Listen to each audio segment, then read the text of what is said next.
Yuma. Whether it is at 94.7 FM or 1320 AM on a radio or on your phone with the KOFA app or on your computer with borderradioaz.org, we are glad that you've chosen us. Stay tuned for What's Up Yuma with Johnny Porter. It's 10 o'clock. Exactly how does Border Radio bring you some of the most incredible music on the planet? Listener support. Donations from people who care. Your support is an investment in the powerful idea that handcrafted songs from yesterday and today should be accessible, relevant, and always playing for everyone. Visit borderradioaz.org to support the music, and thanks.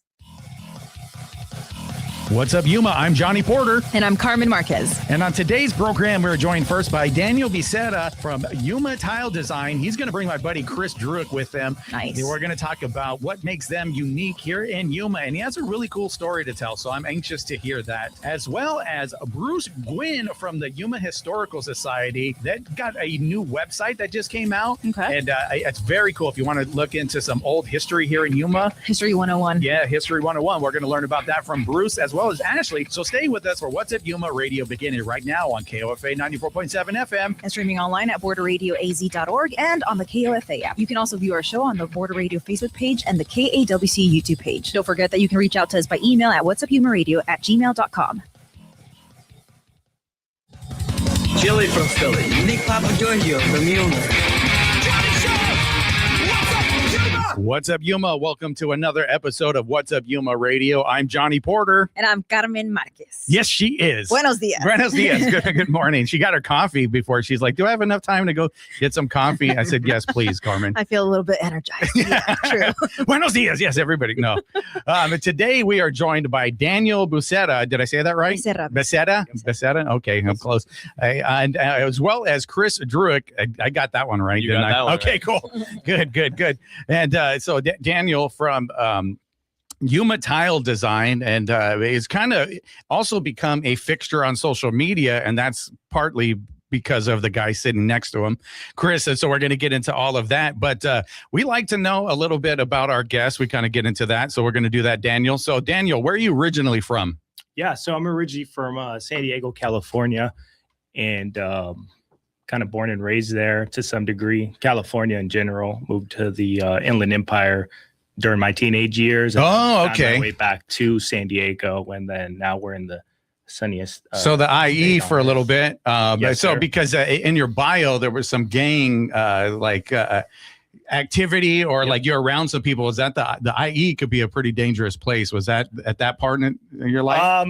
Yeah, that was the IE, but originally just based off like the family tree it started in San Diego. Oh, okay. Yeah, it started in Southeast San Diego. And then that was probably one of the main reasons my dad moved us out to the Inland Empire.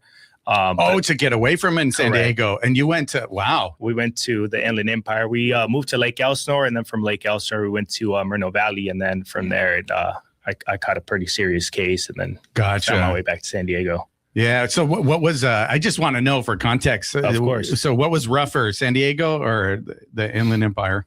I mean, both were, to be quite honest. Like every city has its parts. Yeah. You know what I mean? But I think the Inland Empire definitely played a huge role.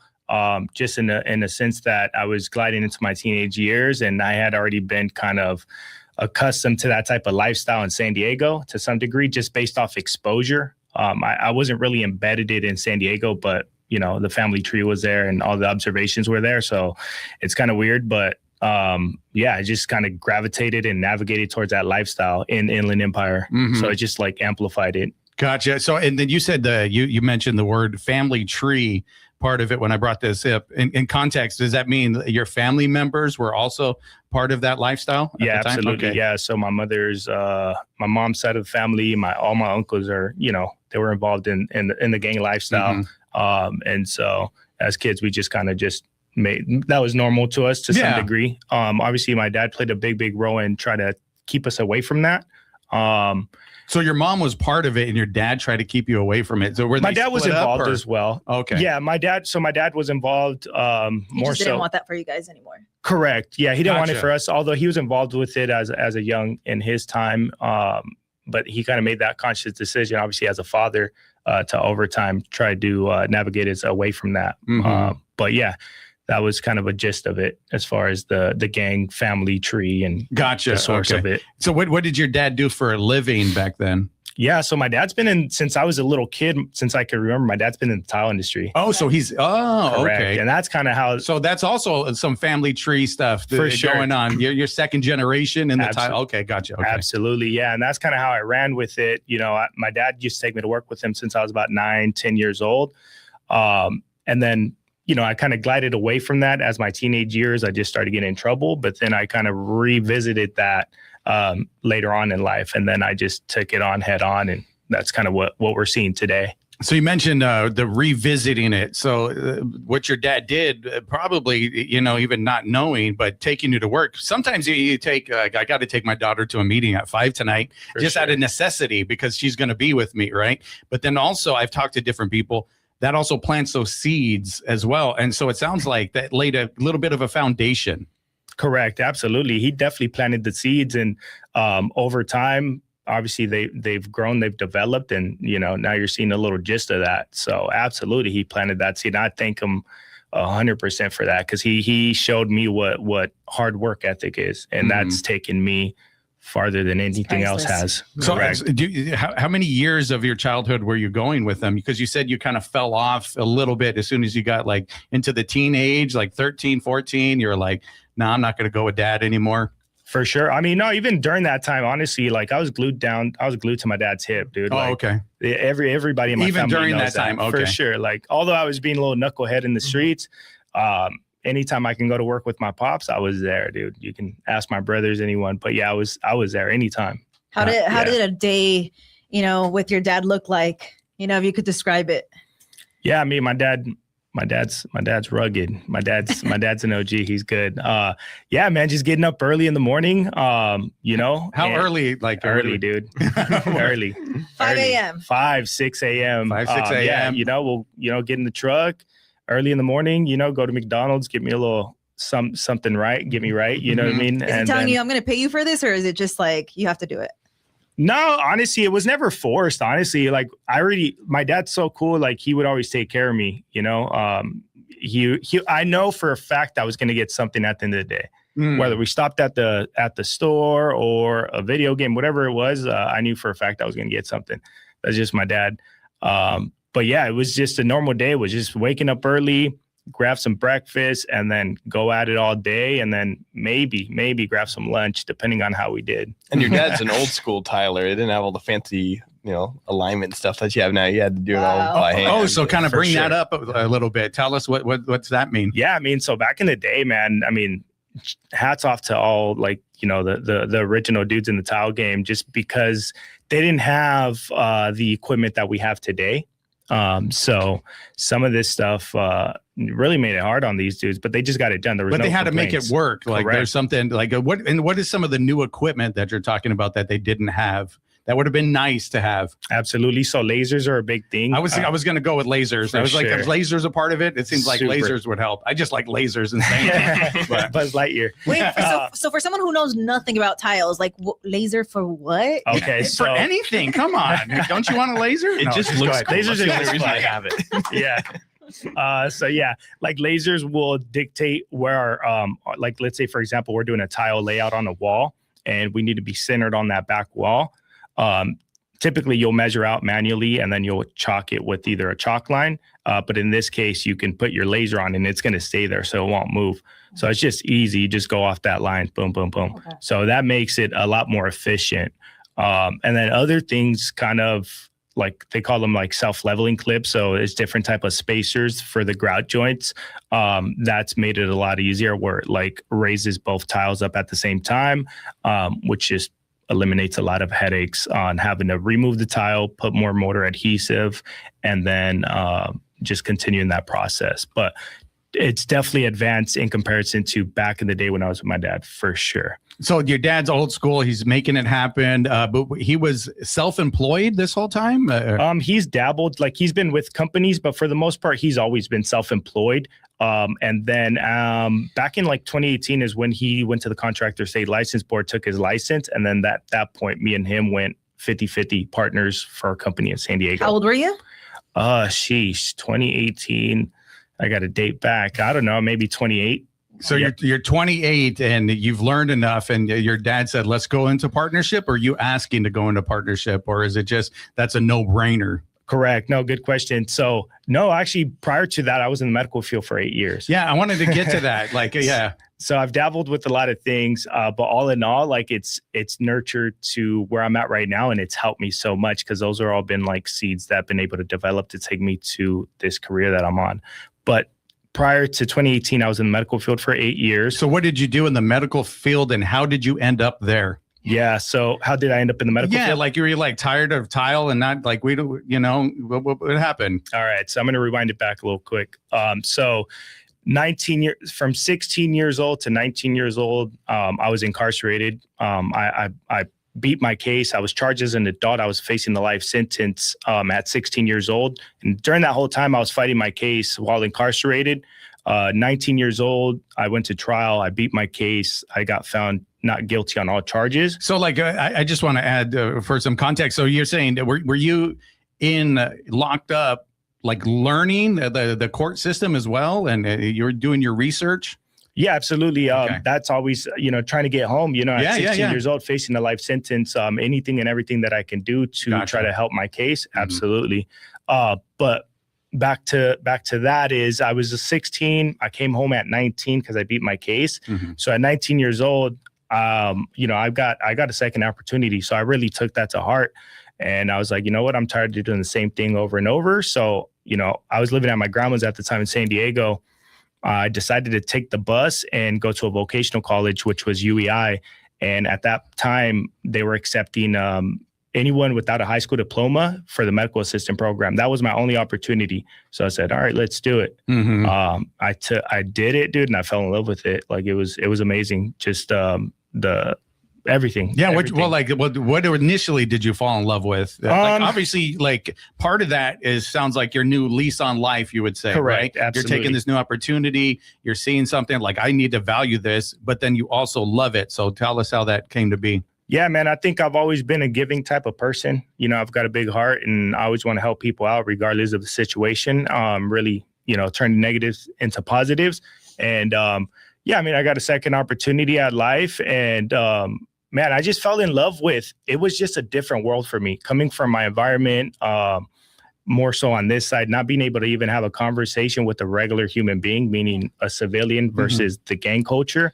That was huge to me, man, because growing up, I was very timid. I was very shy. I was embarrassed, and when I stepped into the medical field, I understood like, whoa, this is a whole different world. This is what life should be. So like the medical field, as in like taking care of people, their needs, something like that. You're kind of looking at like that aspect of it. That aspect, and honestly, just the communication aspect, and just having normal conversations like we're having right now. Just a normal conversation without the negative stuff involved in it. So I really fell in love with that, man, and I felt like the weight lifted off my shoulder, and I just felt just like it was just positivity, to be honest, but yeah, I did that for a while. So 2018. And then I told my dad, man, like during those 8 years, I learned so much on the communication aspect. So there you go. So you learned a lot in the communication. Did you like climb the ranks at all? Did you kind of move up? Yeah, absolutely. Yeah. I started at 25th Street in Sherman Heights in San Diego, which, it was the hood right there. And it was a family, owned like a family practice. I did that for 3 years, and then I worked my way up till I got to Kaiser, and then I worked for the head and neck department, and we did minor skin surgeries and things like that. So I was working with some of the top surgeons there, and even learning from the doctors was huge because they hold such a high caliber of professionalism. So like, obviously, maybe not obviously, you're not aiming to be a doctor, but you said you learned from them watching their professionalism. Correct. And then their attention to detail and these things. And then did you know that at the time? Were you there like, I'm going to absorb this? Oh, absolutely. Yeah, I went in there as a sponge, man, because I saw myself just continue to develop and just soaking it all in. And I would use that just for my personal development. And, I've seen it helped me because when I would go to these interviews and I would be able to articulate, you know, a conversation or what I would do from start to finish, things like that. It really assisted me in a big way. What an inspiring story. I'm like in awe right now. I'm like, oh my goodness. So what part of like this trajectory takes you back to your roots in tile, right? Yeah. So that's why me and my dad got into business in 2018. Cause I told my dad, he got his license. I was like, Pops, like, we can take this to a whole nother level just based on everything that I just learned in the medical field. So all of that, you're like, okay, Dad, like I have a new skill set. For sure. And it's not just the actual hands-on, like mentality. A different, okay. Yeah, wow. and then the client communication, right? Prior to that, it was patient communication, right? But then we transitioned into client communication and how important that is and how you're able to conduct the walkthrough and give them the whole spiel from start to finish on how you're going to do the remodel, right? So all that, I just kind of switched it around and then I implemented into the tile industry. Did your dad understand what you were saying when you brought that to him? Like, Dad, I can communicate better now. For sure. And it's like, okay, mijo, all right, yeah, you got it.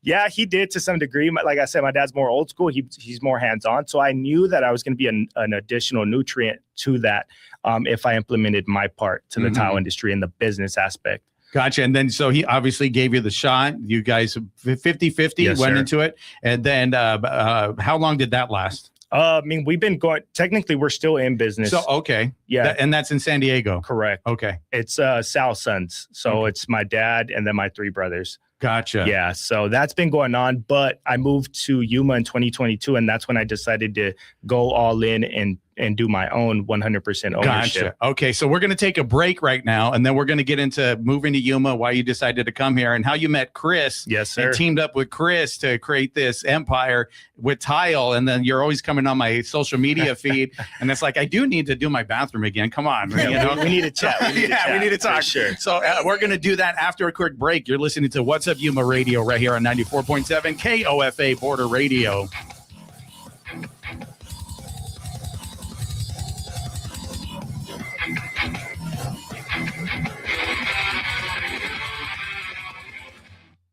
K-pop fans, ever had a K-pop song on repeat in your head because it's flooding your TikTok feed? Join me this week for the TikTok show on K-pop for Border to hear K-pop artists like New Jeans, Stray Kids, and Cat's Eye, whose songs made it big from going viral. Unlike TikTok, we'll be playing the whole song and giving these artists the attention they deserve because, hey, these songs are viral for a reason. K-pop for Border airs on Wednesdays at 7 p.m. on KOFA Radio. You are tuned to 94.7 FM KOFA Border Radio. I'm Cecilia Holland-Braithwaite from the KWC Newsroom. It'll be a mostly sunny day in Yuma with an afternoon high of 74 degrees. Winds are out of the northeast at 5 miles per hour. Cloudy skies tonight with a low around 52. Henry Valenzuela, a former police officer in Somerton and Yuma, has announced his candidacy for the Yuma City Council.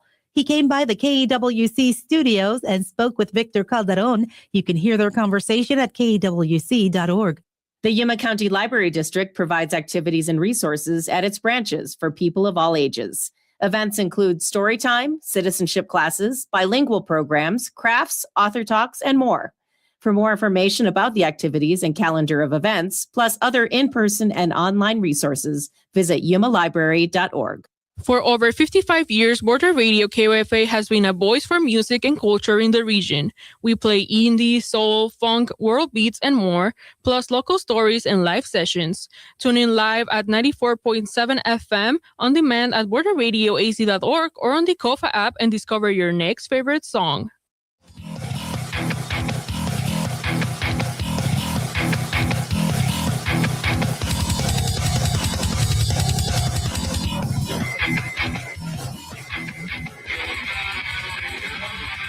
What's up, Yuma? Welcome back to What's Up Yuma Radio. We are here talking to Daniel and his journey through San Diego, getting back into the tile business, and that's kind of where we left things off. But you ended up in Yuma somehow. Why? And, Why yes. Yuma? Why Yuma? And then what else? And then, like, who did you know in Yuma? Yeah, no, good catch. Yeah, I mean, Yuma's a spot, man. Don't sleep on Yuma. It's I like that. There you go. Yeah, Yuma's you're on a spot, What's Up man. Yuma Radio, so keep that up. Yeah, 100%, man. We've kind of put Yuma on that trajectory of like, we've got to step it up and we've got to put Yuma on the map. I think when I got here, coming from San Diego, such a big city, I noticed some things that we could improve on, so, I took that to heart. I live here, my family's here, my kids go to school here. So of course we want to represent Yuma to the highest of standards. But like, why Yuma though? Like, because I know there is a lot of people that come from San Diego to go to the lake and to the river, at the Martinez Lake and stuff like the Fisher's Landing. Was that part of it, or was it like not at all? Okay, like why Yuma? Yuma. So really, because opportunity. More so because we purchased our first home. So prior to us coming here, we were living in a trailer. So we we're saving our money. We're being real diligent on our savings. And I think my wife was looking online and we came across this place called Yuma, and we saw brand new houses for X amount in comparison to San Diego, where they're like X for sure. And we're like, wait, type it in. Oh yeah, it's only 2.5 hours, 3 hours. I was like, we can do that all day. So that's what sparked our interest into moving into Yuma. And to be honest, we only came out here one time just to kind of look around, and we're like, wow, there's really not much going on around here.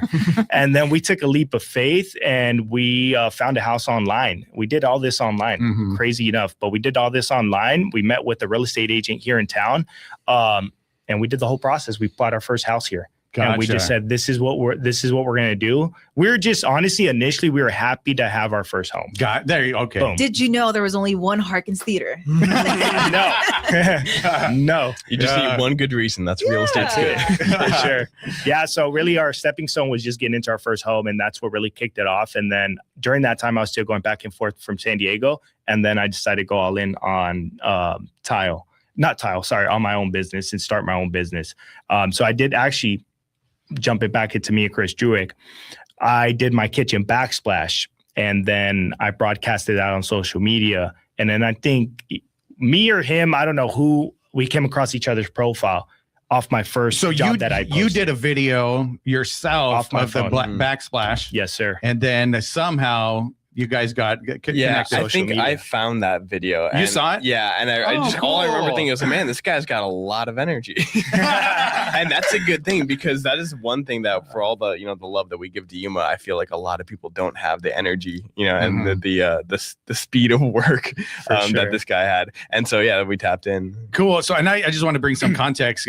Chris, you've been on the show before, so if people have listened, but you're a photographer, videographer, right? And you would have an eye for, like, wait a minute, like that would be perfect, right? Like this guy is like somebody I could see myself maybe working with or something, right? Yeah, definitely. So that's how it came. And and you were, when you guys met, or you reached out to him, you sent him like a DM or something, like, yeah, I think maybe it was like a comment. You slid into his DM, yeah. like, dude, you got energy, and he's like, whatever, weirdo, like, it was something like in that. A comment, okay. And then I think we just followed each other's work for a little while. Yep. And then I noticed that this guy's got different energy, and I know that I think you reached out first for work when you wanted to step up the social media game a little bit. Oh, okay. So, go ahead. No, I mean, because marketing works so different nowadays, right? So you didn't think about like radio, TV, or like an ad on the street. You thought about social media. Social media was my first two. Why? Because it's a free platform, right? And you get traction off that if you do good stuff. So that's what kicked it off. And I reached out to him. I was like, bro, we have to make something happen. And then my first job here that I landed, we have that documented. We've got a testimonial. The very first one I did at Yuma. Yes. And it's pretty cool on social media, because like I had no idea that was your first one, right? Yeah. I had no idea, but with working with Chris, it just made it seem like this is going on forever in Yuma. But you had the great presentation, and it's like, okay, wow, I haven't heard of them. Maybe they just jumped on social media, but that was your first one. Yeah, first one when I moved here in 2022, and then after that, we just started amplifying it. Just like we're just, everything that we do, we just try to amplify it, do something different. And honestly, now you're seeing Yuma step up their digital presence game, which is great, because that's what we initially were saying. We're like, dude, we need to step it up here. Go ahead. Specifically with the trades, I feel like a lot of people understand that social media marketing is a good, important thing that they have to do. a lot of that is like the restaurants and the, you know, like the, you know, those style of businesses. I feel like the trades and the trades is something that I've always had a little bit of affinity to because of just, you know, worked in some of the trade stuff, right? Yeah. Right. And so I have, that I have a connection with that. And I feel like the trades are like 15 years behind on all those trends. And because of that, you can, it's a fresh blue ocean, you know? Yes, there's opportunity there. Gotcha. Yeah. And so the way Daniel and I have been creating content stuff has been, you know, stuff that maybe people have seen in the restaurant industry or whatever, but it's not totally new to the trades. And I have to say, like, because obviously I do social media stuff, you know that, and but I have no vision for the trades. Like, you're the perfect person for it, like literally, Chris, because it's like I don't know how to make that look cool, and then somehow here it is, Daniel with his tile, and it looks cool. Like, it's like, yeah, I need to get now that. I need tile. Yeah. Right. Yeah, exactly. Yeah. So then, but Chris, you kind of brought that, like you said, you kind of worked in the trades, and I remember you did like early videos of stuff, like aerial shots of job sites. Yeah. And still do a lot of that stuff. You still do that, and then but you knew like you could add a piece to what he was already doing. His energy, you could be that other side. Yeah, because people don't really care about what you do, whatever it is. They do, but they care much more about the personality behind who they're watching. Like, I will sit there all day and watch, you know, someone do concrete pours, whether or not I care to ever do that. If the guy is interesting, and there's, you know, people on YouTube who like make all that stuff interesting. It's the same with the tile, and Daniel does a great job of that, bringing that personality. Like, even me now working with him for a long time, I've learned a lot about tile, but I didn't have any prior experience with specifically tile, but it was interesting to me to watch because of the energy he brought and the personality. And that's what really has changed the game. So that you have this gentleman with energy, personality, Chris. Now, are you kind of directing him in these videos too, or? I like to give a lot more credit back to Daniel than I think a lot of people people see me creating these videos, and I definitely do. We go back and forth a lot, but I think our specific working relationship is very collaborative, more so than a lot of people. I do have clients who you know, I tell them exactly what we need to do and say, and that's fine for a lot of people. But Daniel brings a lot of that stuff organically, and a lot of times he's just spitting. He makes your job easy. I'm though. Just running around trying to keep up with him. Yeah. Like, probably literally, like, he's moving over here with Quite it. Like, literally, you got to follow him with your gear and everything. Yeah. He's kicked my camera. We've jumped over walls. That's true. Yeah. So what does your content schedule look like per week? Anytime on any given day, honestly. Okay. There's no like, we need 3 videos per week. No. So like, honestly, I freestyle all of it. Like, if we get an opportunity, I call Chris, I'm like, bro, let's leverage this. Let's do this and that. And we just freestyle it. Even when we get onto these job sites, like, I just wanted to come off so organic. We freestyle in regards to non-scripting, and then we just add that normal energy. Just make it organic. Even sometimes I'll get on my phone and I'll do my own stuff because Chris is busy, but we just have to keep that momentum up. And yeah. What about like clients? Like, how many clients do you get per post, or how does that work? And then like, that, and then like, when did you notice that you started to get clients because of it? Yeah. So the crazy thing is, initially I started going heavy on social media because that was going to be my driving force in regards to getting my clients. Then over time, that correlated over into brand deals. And so brand deals, free machinery, tools, et cetera. Like right now? Yeah. Congratulations, dude. Appreciate that. Yeah. Seriously. So that's when I noticed like social media is huge. Everyone's on social media. Great grandma, 90 years old, on Facebook Marketplace right now. You know what I mean? So it's real. Yeah, looking for a quilt. For sure. Yeah. But so that's how it initially started. And then it correlated over into people reaching out to me and say, wow, we really love your content. Let's collaborate. Let me send you some stuff. If you can do a video for us. I mean, it's correlated into a lot of different things. Not only that, but networking is the biggest thing, and being able to communicate with people across the world. What does that look like? What do you mean? I mean, like, people reach out to you, or you just have a network of resources, or? No, so just people show love on social media. Honestly, if I'm posting a story, if I'm posting a video, you know, I inspire a lot of people, and people inspire me. And they're like, man, you're doing such a great job. I met my buddy Wallace Hanson out of Texas at a builder show, and then we kicked off another company in Texas just based on social media. Wow. What is that? So I got invited to the builder show in Vegas last year. Me and Wallace, he was there. We had a great conversation. A few months passed by, and they're like, hey, would you be interested in coming out to Texas? I said, yeah, absolutely. You know, so I went out there and we started a new company, and we've been kind of going at it ever since. But me and him never met. Wow. Yeah, which is crazy. But it was through the power of social media that 100%. you were able to stay connected, and then there was something of value that you could bring. Absolutely. Who inspired you to like do all this on social media? Oh man, I just knew I had to put myself out there. Okay. Because obviously, like I told you, like from the very beginning, I was a very shy kind of kid. But I don't know. I just saw like the light bulb, and I was like, I'm going to go 100% in on this social media thing and record everything. But the biggest thing for me has been documenting the journey. So therefore, when my kids do get of age and they're ready to rock and roll, they're able to see what dad has been able to do. So I pretty much kill two birds with one stone. I'm doing the physical aspect, but I'm also documenting it.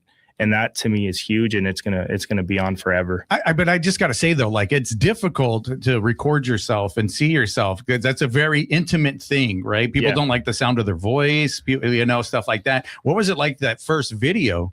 Yeah, I mean, I was shooting content in San Diego for sure. It was awkward. It was weird. And then just getting over it. I think I found my buzz, and then I just went in on it. Yeah, okay. And I think once we kicked off that house, I think it was in the foothills, and I did a rebrand on my logo and everything. And I brought in. Is that your logo on the hat? Yeah, sorry. Okay. It is. Yeah. But it was that one where I rebranded, bro. Yeah, because at the beginning we were trying to do the very professional corporate stuff, which is kind of what everyone expects when you see, a construction thing. Stuff, Okay. Yeah. But then we realized, nobody really cares boring. about Like that. Exactly. Keyword. It was like, this is boring, bro. Let's add some energy. Let's amp it up. Let's showcase to the world. Let's make it flavorful. Yeah, and if you're doing good work, they're going to trust you. And I feel like that's always the fear. Everyone's like, oh, well, what if people think we're not serious? Well, you do good work, and that's what matters. The work in the video speaks for itself, right? You see that nice laid out bathroom tiled up, like, oh, that's cool. Like, oh, I need that little shelf area. Like, that's cool. That contrast there, right? And then that's what gets them like, okay, now I need to reach out versus like, oh, they were kind of doing buffoonery. And like, I'm like, no, not going to use them. It's if the work didn't back it up, it'd be bad. Exactly. Yeah, I wouldn't have a platform. So now I'm super curious, and I'm looking you up on Instagram. What's your IG? Your Tile Design Guy. All right. So any and all platforms, TikTok, YouTube, LinkedIn, everything is under Your Tile Design Guy. MySpace. Rest in peace, MySpace. Dang. That's when I started in the social media stuff. But well, we got to take a break. Thank you guys so much for being with us. Really cool that you guys found each other, and I believe that's what happens. You find the right people. You put it out there, you find the right people, they'll come to you as long as you stay a part of your vision and stay faithful to it. They'll come. And then Chris, like I said, I will say, is a perfect person for that vision.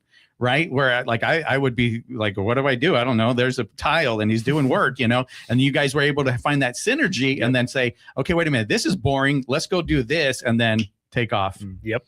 So one more time, let everybody know how to find you, and then we'll ask Chris the same question. Absolutely. So if you guys are looking for me, I'm on any social media platform under Your Tile Design Guy.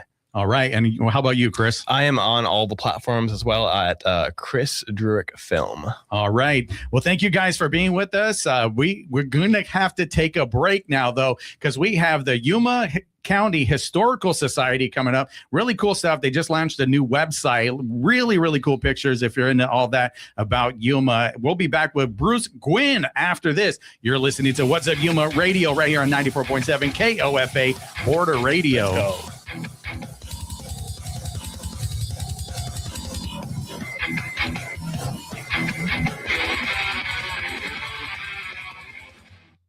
KAWC and Border Radio are supported by Solari Crisis and Human Services, with crisis specialists available to provide confidential support for any situation 24 hours a day. Help is standing by for immediate crises as well as ongoing issues by texting HOPE to 4HOPE, HOPE to 44673. Bad Bunny, Pink Pantherist, Tame Impala, 17, Carlos Vives. Those are just some of the artists who played an NPR Tiny Desk concert last year. Could you be next? Enter the Tiny Desk contest by February 9th. The winner will play their own Tiny Desk show and headline a national tour. Learn more and see the official rules at npr.org/Tiny Desk Contest.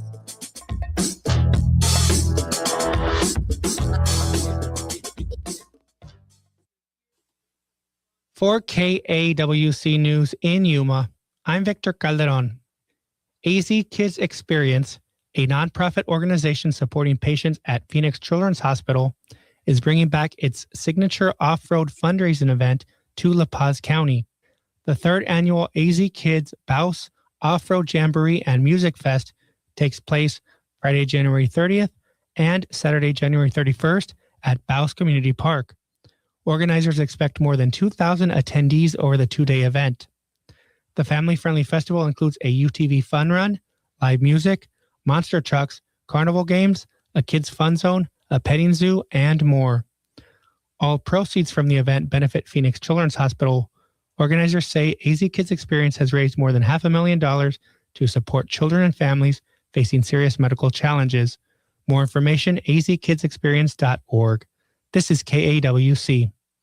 KAWC and Border Radio are sponsors of the Village Jazz Series, with concerts starting at 6 every Thursday evening at Yuma Palms Regional Center through April 30th. This week, San Diego bassist, composer, and educator Rob Thorson will perform with his trio. Guests should bring their own seating. Details under Village Jazz at yumajazz.com.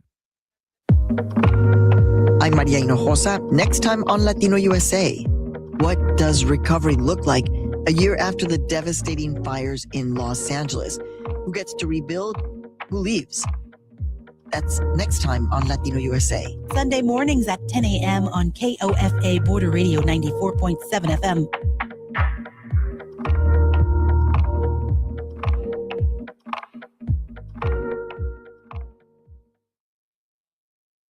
I'm Chris Wheeler, owner of Prison Hill Brewing Company. I support KAWC because I think KAWC brings a service to the community that you don't get on commercial radio. You have news, you have entertainment, you have things like Science Friday. It's a perspective that is not available on a commercial platform, and it's oriented towards the community, for the community, and from within the community. Prison Hill underwrites KAWC and community radio because of what it brings to Yuma. It is the local perspective told by residents and from the view of people in the community. I don't think you get that anywhere else. Supporting KAWC really does bring a service that is not available elsewhere. It's a worthy endeavor, and I think that will just feed back and make Yuma a better place. I'm Chris Wheeler, and I support KAWC.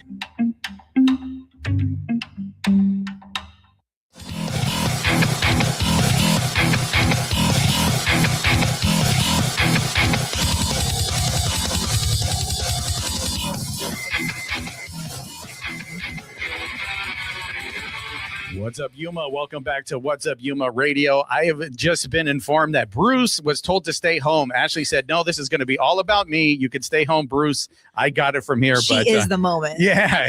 So Ashley's like, is she like, no, not at all. She's shaking her head right now. You can't see. But okay, there she is. She's on camera now. But no, we are here with Ashley from the Yuma County Historical Society. And Ashley, I told you, like we do with all of our guests, we like to get to know them before we get into the specifics. So, and you said, like, my story's not cool how I ended up here. I was 8 and they told me I had to be in Yuma. But where are you from originally? California. That's a pretty big state. It's a big state. Yeah. I was born in Visalia, and then we kind of made our way down. And Visalia. Okay. Yeah. Oh, I don't even know where Fresno. that's at. It's near Fresno. It's like the valley. Oh, okay. Yeah. So why'd your parents move here?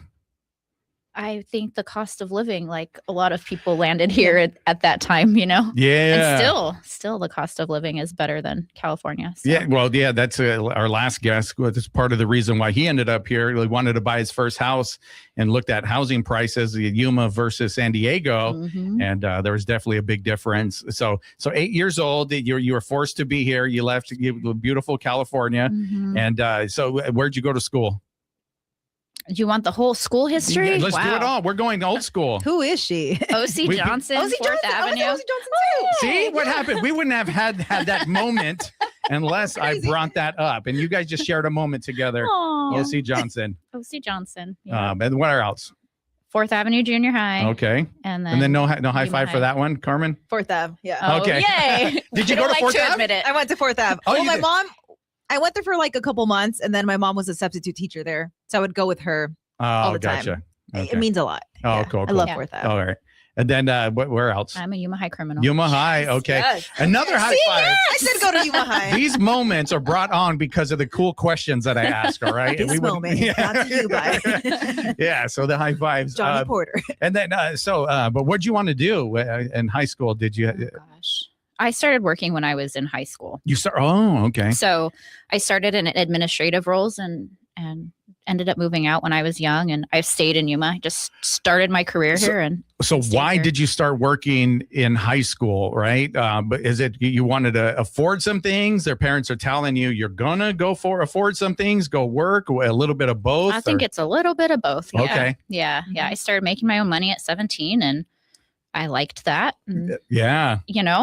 Ended up, I don't want to live here anymore. I'm going to move out on my own, and did that. So I just found a better job and a better job and a better job, and made my way. That first job, 17, what was it? You said you were an admin role. It was my Girl Friday for a real estate agent that was never in the office. So I was in the office like filing for him by myself. Okay.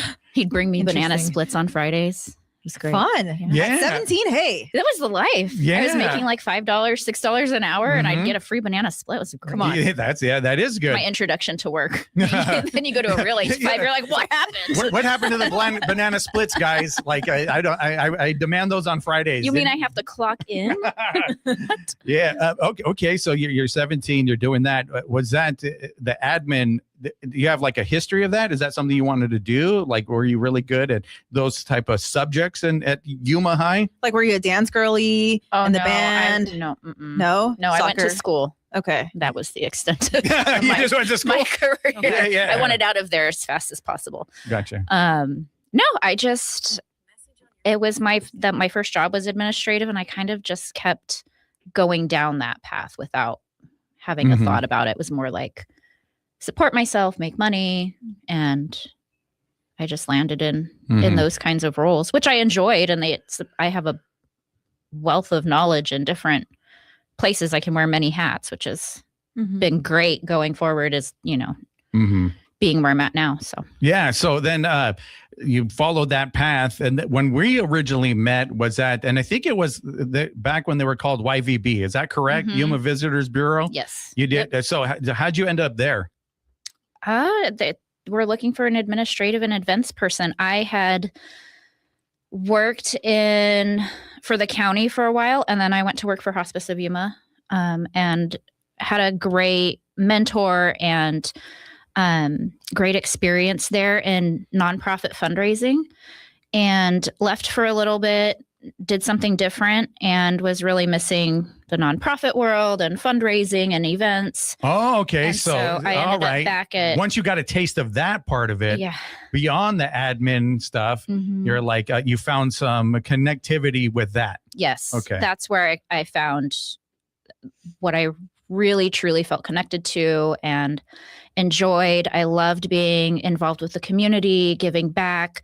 I mean, I was 24 when I started that job in nonprofit, so I don't think I fully realized it until I wasn't in it anymore. So getting into the Yuma Visitors Bureau was a little bit of a door back into that. So you saw the position was open, and then you just applied, and you were the right fit. What did you do there? You gave me the title, but was like the day-to-day? I answered phones, but a lot of what I did was a step-on guide. So back then we had tours. The Visitors Bureau had tours that, I don't know if you remember the bus tours that they did, Farmer to Farmer and Field to Feast and Savor Yuma. They had these different tours they would sell, and you'd get on a bus and with a bunch of people and go down, look at fields with a local grower, and then go to a lunch that Arizona Western College That's so provided. cool. You should still do it nowadays. It was really neat. Yeah. Savor Yuma was an evening tour of like 3 or 4 different stops to different restaurants that people could. It was kind of an exposure to Yuma. There's a lot of winter visitors on those, but I was the step-on guide. So I was the person that got on and talked to people, welcomed them, kind of the host for the day or the evening. So I wasn't aware of that. Yeah. So what was that like to kind of go up and kind of present yourself? Were you naturally into that, or were you like, oh my goodness, I got to talk in front of a group of people? No, it's a skill that I learned young. Oh, okay. When I was in development, I kind of got frying pan into the fire for an event. Yeah. And I had to learn very quickly how to be, I was never a social kid growing up. I was very shy, very introvert. And I had to learn very quickly how to talk to people and be social and speak in front of people and do things like go on the radio. And so it wasn't difficult at all. Oh, once you got there. So then did they recognize that? And then you're going to be the step-on guide now because you have this knack for speaking. Or was it part of the role? It's just, I think it became part of the role. And okay. I was just, you're doing this. yeah, but a little bit of both. Yeah, it's part of the role. And hey, guess what? You're doing it. Was that it? You said community involvement. You did some other stuff though, correct? I did. We had events and, the Visitors Bureau, or Visit Yuma as it's called now. I mean, they're very involved in the community and, reaching out to different community members to help promote Yuma and that kind of thing. So I think that was a big part of what I did too, just by way of communicating with the winter visitors or helping on the events side with different events that they were doing at the time. Yeah. And they used to do events. They don't do that's not like the vision of it anymore is the events. They kind of handed those off. Some survived, they have the date night still at High Tanks. They have some stuff like that, but that's not their vision. Their vision is to make Yuma look good for the people traveling in, but not to put on the events part of it. Right. And that makes complete sense. So how would you make Yuma look good? Like, how would you present Yuma back then? Oh my gosh. I can remember I had an elevator speech. I worked for the Yuma's main squeeze for a while and I loved Yuma so much. People would come in and they'd be like, oh, we're just stopping through. I'm like, oh, but there's so many things to do here. And it was usually in the winter. It was somebody coming through and I would just talk about how great our agriculture was and how great the community. I think the biggest part of Yuma is how tight-knit and supportive our community is. That's always been the big pitch for me is everybody in the community is just so kind, so caring, so giving. It's like it's just unmatched, I think. And that you were able to communicate that to people coming in, and then they felt that same warmth and that they were able to you're right. Yeah, or I'd tell them little things to do. Oh, go the Yuma Territorial Prison or go to the Quartermaster Depot that it's not called anymore. Yeah, that's not called that anymore. Yeah, we're old now that we call the things by their old names, And I don't even know what to call them. I just give up. I had them on and I was like, I just give up, Were they correcting you every day? But nowadays, when you introduce someone to Yuma, where do you where do you take them to? Where would you? Yeah. Like nowadays? Nowadays. I don't even, what do we do? I don't know. That's a good. And I work for the Historical Society. I should have an answer. Okay. What are your top 5? Top 5. If somebody is brand new, things to check out. I'm going to go by Yuma. Where should I go? I would say the Yuma Territorial Prison is such a point of interest. Go to the Yuma Crossing Park Quartermaster Depot and see their exhibits because the exhibit on the siphon is really cool. They have another new water exhibit. I think those are really great. It tells the story of Yuma. My favorite place right now is the East Wetlands or the West Wetlands. I don't go there. The East Wetlands is easier for me to access where I'm at, but to go to the wetlands and just see all the work that has been done down there to make it beautiful for locals and visitors alike. Yeah, if you haven't gone throughout the East and kind of walked through it, you don't even have any idea of all the work, right? No. Like when I went first, and I'm like, what? They did all this? What do you? Yeah. So even the locals don't even know. No. Yeah. No. So there's I take a walk downtown and absolutely visit all the little shops and restaurants and what else? I'm trying to think of not in that area. Come see me, walk through the Sanguinetti house. Okay. Learn a little bit of that history. I think Yuma's he's just, one of the pioneers of Yuma is E.F. Sanguinetti and Yuma's merchant. And I think the story is really interesting. And people don't really stop through unless they're Googling things to do. And then they're like, oh my gosh, this is so cool. Yeah. So I would say the downtown area is just a really neat place to start. And then we're going to take you on one more journey, and then we're going to take a break, and then we'll get to the Historical Society. Then you're at the Yuma Sun for a little bit. Yes. How long were you there? A couple years. A couple years? Okay. Couple years, yeah. And then did you make that transition? You wanted to work for a newspaper, or was it just another opportunity? It was an opportunity, and it was a good opportunity. I learned a lot about newspaper and what goes on behind the scenes there. And, you know, my trajectory has been collecting, just gaining more experience, you know, and giving me more context for Yuma and the world around me and collecting skills. Yeah. But it was great. Yeah. And because I remember emailing you, like, I really want to win Yuma's best. So like, you know, it's like, okay, make sure my profile looks good and all this good stuff and doing all that. But you're no longer with them, and we're going to take a break, and we're going to come back, and then we're going to talk about the Historical Society. All right. Okay. All right. She's like, sure, whatever you want to do, bud. But, I'm here for the ride. All right. And we'll be back. You're listening to What's Up Yuma Radio right here on 94.7 KOFA Border Radio.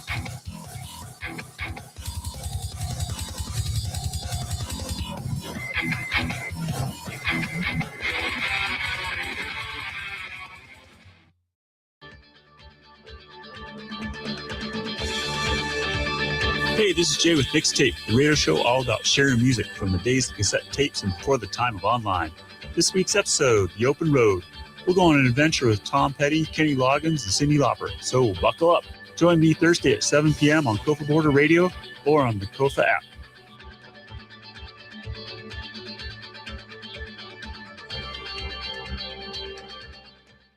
Registration is open for the Yuma Territorial Marathon, Half Marathon, and 10K race on Saturday, January 31st. Hosted by the Caballeros de Yuma, this out-and-back course with minimal elevation change is a qualifier for the Boston Marathon. Runners of all levels are welcome. Information at yumamarathon.com. In Flagstaff, it's increasingly cloudy with a high near 54 degrees. Calm winds becoming south at 5 to 7 miles per hour by afternoon. Cloudy in the evening with a low around 21. In Prescott, it's partly sunny with a high of 60 degrees. Calm and cloudy in the evening with a low around 30. In Kingman, it's partly sunny with a high of 61 degrees. Cloudy in the evening with a low of 43. In Yuma County, it's partly sunny with a high near 73 degrees. Calm winds and cloudy in the evening with a low around 46. We're rolling out New Orleans Creole and Cajun Francité and Soul, plus the Savoy Douce Cajun Band live at the French Market. Then we head to Cape Breton, Canada for a visit with fiddler Wendy McIsaac of the band Biola, plus music from the Meters, Jimmy Smith, Nina Simone, and more on American Roots from PRX. Saturday mornings at 11 a.m. on KOFA. The 7th annual Tour de Fields bicycle ride will take place in Welton on March 21st with pre-registration and bike bash on the 20th. The event, open to participants of all ages, will feature various ride lengths, all of which wind their way past the scenic agricultural fields of Welton. More information and registration is at tourdefields.org. Bopping to the new beats heard around the world, or relaxing to the tunes of Memory Lane. We are your non-commercial source of music, run by volunteer hosts. This is KOFA Border Radio, 94.7 FM, 1320 AM, on the Kofa app, or at borderradioaz.org.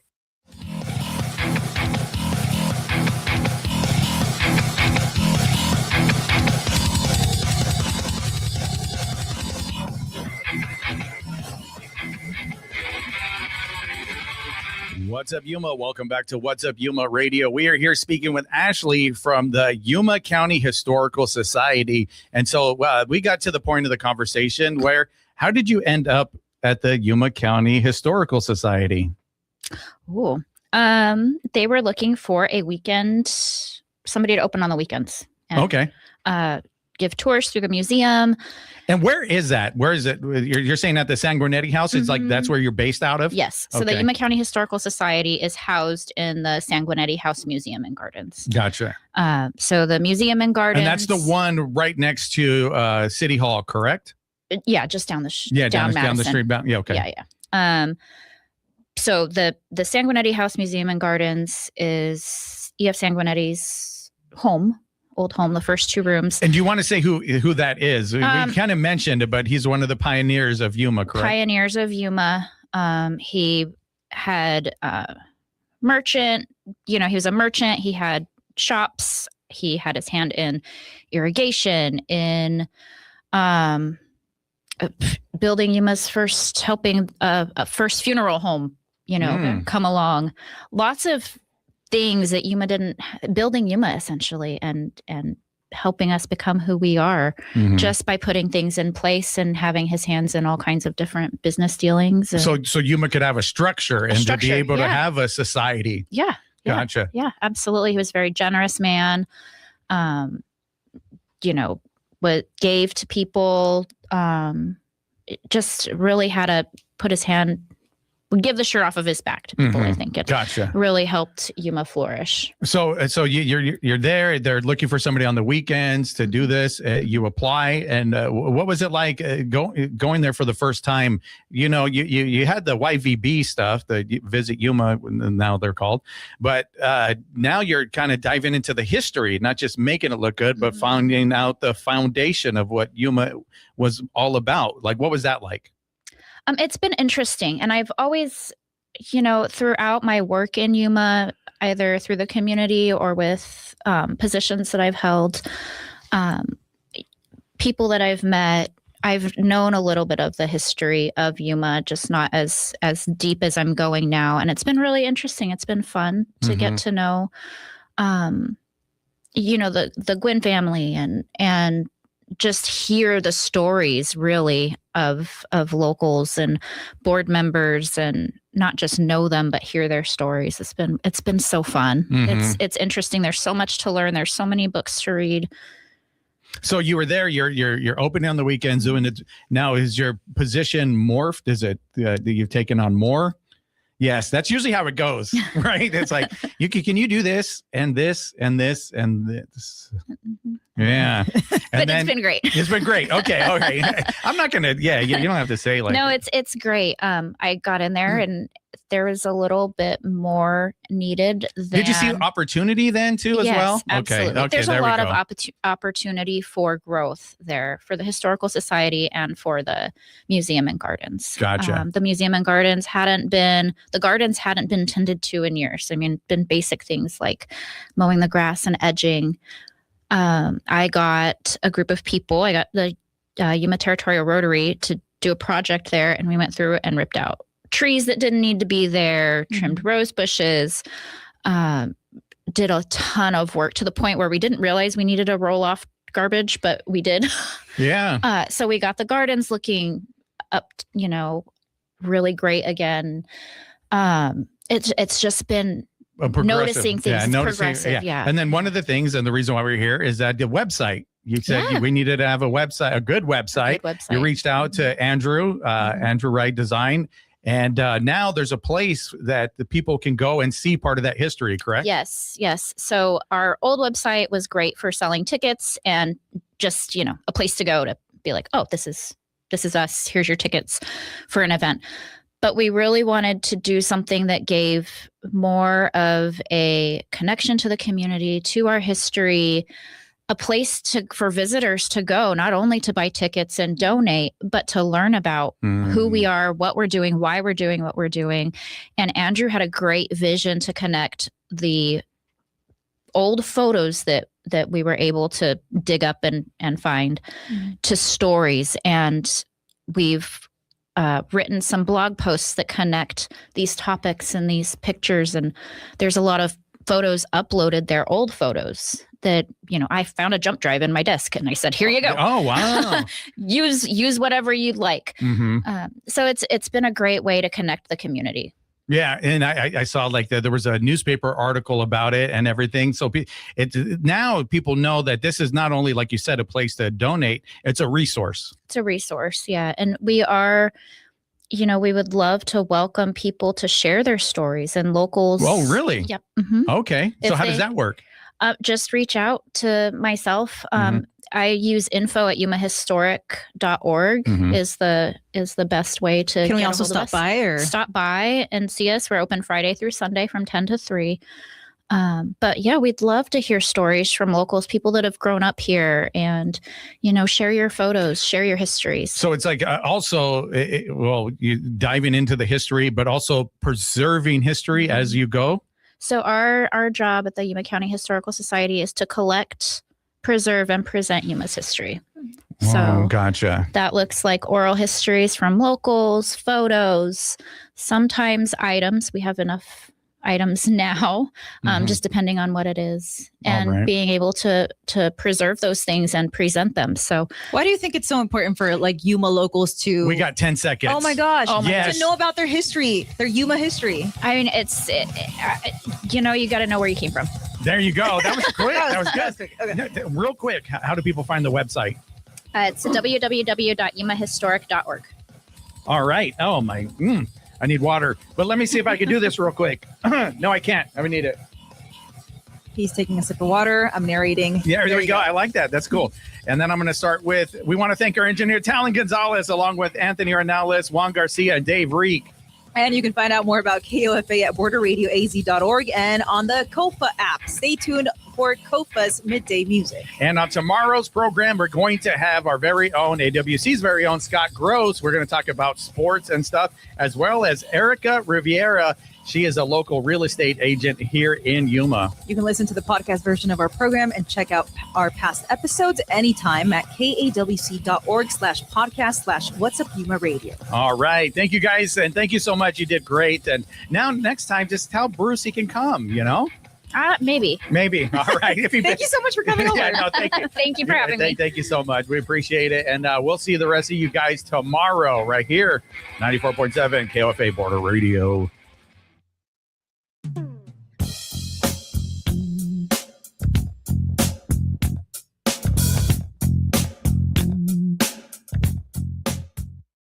This is Border Radio, KOFA Yuma. We can be heard on a radio at 94.7 FM and 1320 AM, on a computer at kawc.org, and on your phone with the KOFA app.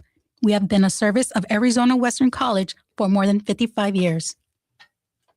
Ever wanted to be on the radio? Still talking into your hairbrush in the mirror?